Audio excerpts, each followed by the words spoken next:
All right, it is New Year's Eve 1940, so almost 1941, and Helmuth, Rudy, and Brother Warbs are on air raid duty in a coal factory. A car rumbles slowly down the darkened street, its headlights shrouded. The driver must be a high-ranking official, for war rationing means that only important Nazis have ample access to gas and food. Another minute passes, and it's the new year. Where there is no light, there is suddenly noise. Church bells clang, and in the harbor, ships blare their foghorns and steam whistles shrill. Look, says Helmuth. The boys follow his pointing finger across the jettied rooftops where fireworks explode.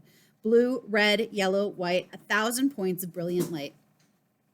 It isn't as grand a celebration as it would have been before the war, but the boys gasp in amazement at the wonder and danger of it all. 1941, says Helmuth, rolling over the feel of the numbers in his mouth. And for a moment, the new year hangs there, ripe with hopes and possibilities. Somewhere, a police whistle shrills. There is always a fearful moment to wonder There's always a fearful moment to wonder who they are coming after this time. The noise, the fireworks fade, and the boys retreat to their watchroom. Brother Warbs pours hot cider, and Rudy brings out Berliners, the special jelly donut that his mother has saved her ration cards to make. Before they eat, Brother Warbs kneels and clasps his hands in prayer. In a strong voice, he prays, Lord, give us peace. Break the yoke of the Nazi butchers. Make us free. The boys are shocked into silence. They stare, open-mouthed, at Brother Warbs. He should know better. His words are dangerous and foolhardy, for Nazi informers lurk everywhere. You'd better watch what you say in public, whispers Rudy. I speak the truth, says Brother Warbs. You can think whatever you want, says Helmuth to Brother Warbs, but be careful what you say. Brother Warbs opens his Book of Mormon and continues reading, leaving the boys to check through the warehouse every few hours. Everything appears in order. The boys struggle to stay awake, but no air raid sirens sound. Finally, they fall asleep, awaking only when the Hitler youths in uniform report for duty early the next morning. The boys bid goodbye to Brother Warbs and walk home. Helmuth remembers the feeling of hope and possibility he felt on the rooftop. He searches for it, tries to find it again. He feels a sudden pang of sadness and something beneath the sadness. He follows the feeling, traces it back. It's Gerard. He misses Gerard. Back in prison. Noon. The small window in the cell door slides open again.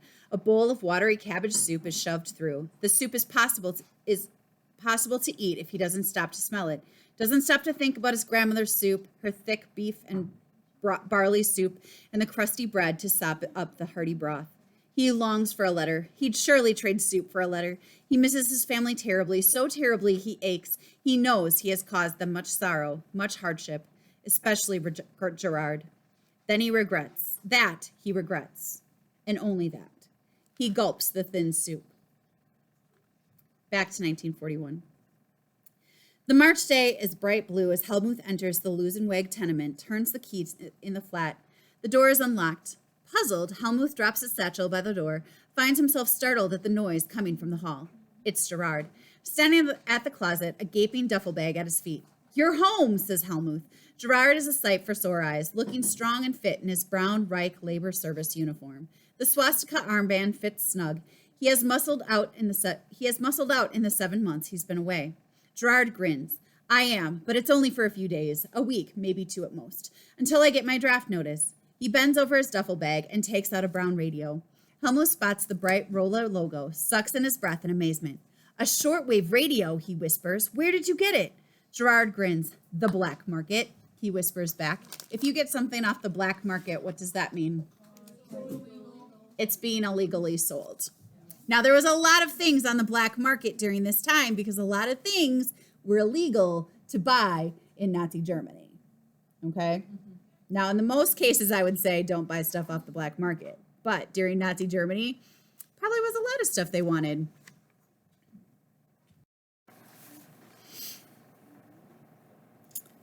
He whispers back, paid 5,250 francs. That's 25 marks.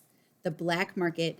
Germans stationed in France fill their duffels with items rationed or no longer available at home due to wartime restrictions. 25 marks was cheap for a Rolla radio, even cheaper than the People's radio. Gerard sets the radio on the middle shelf in the closet. He He makes room next to his paintings, his railroad cars, and his violin and the mandolin and mandala. He locks everything away for safe keeping because it's the way Gerard is. Wait, says Helmuth as Gerard inserts a key in the lock. Let me keep the radio. Don't be ridiculous, says Gerard. You can't listen to a shortwave. You know what happens to people who break the radio law. Gerard stops mid-sentence, draws his finger across his throat for emphasis, making a cutting sound. Helmuth's temper flares. The Fuhrer forbids everything, he says angrily. Helmuth holds his index finger to his upper lip, mocking Hitler's toothbrush mustache, and goose steps across the floor.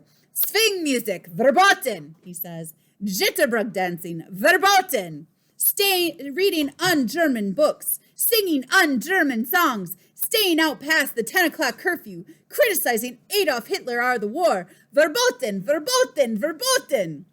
Gerard grabs his brother's hand, grips it, iron-fisted. Stop that, he whispers, shocked. Are you a fool? Do you want the neighbors to hear? Gerard relaxes his grip. The war won't last forever. Soon the fatherland will be victorious, and then... Helmuth yanks his hand away, his fingers smarting. And then what? And then we will take out the radio. In the meantime, we obey the law. Helmuth crosses to the window, pretends to watch a robin hopping across the courtyard. There are times when he hates Gerard. And why shouldn't he? Gerard is so reasonable, so predictable, so resolute, always doing the right thing, obeying the law, even when he doesn't agree with it. Gerard stands behind him, grips Helmuth's shoulders, tries to turn Helmuth to face him. Helmuth resists. Gerard presses harder. Helmuth gives in, stares eye to eye with Gerard, and realizes for the first time that they are nearly the same height. I mean to speak to you man to man, says Gerard. Can you handle that for once? Helmuth winces. How Gerard can sting with so few words.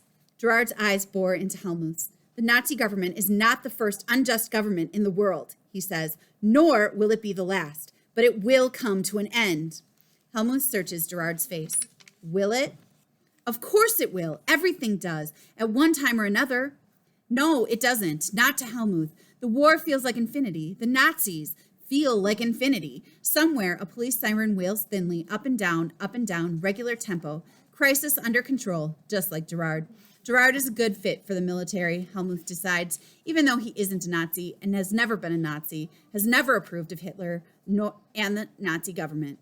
Helmuth tries to keep the impatience out of his voice, to sound regular and even, under control like Gerard, as if the radio doesn't matter. But his throat tightens, and the words and tightens around the words, and he feels childish as he says, "Go ahead, lock it up. See if I care." It's for the best, says Gerard, for everyone's best.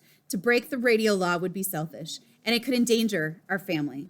Gerard pushes the closet door tight, turns the key. Helmuth swallows hard as the click of the lock. The sound meddles every part of him, turns him cold inside. Maybe Hitler can take his right away, but Gerard can't. Gerard will be gone in a few days. He can't stop Helmuth if he isn't here.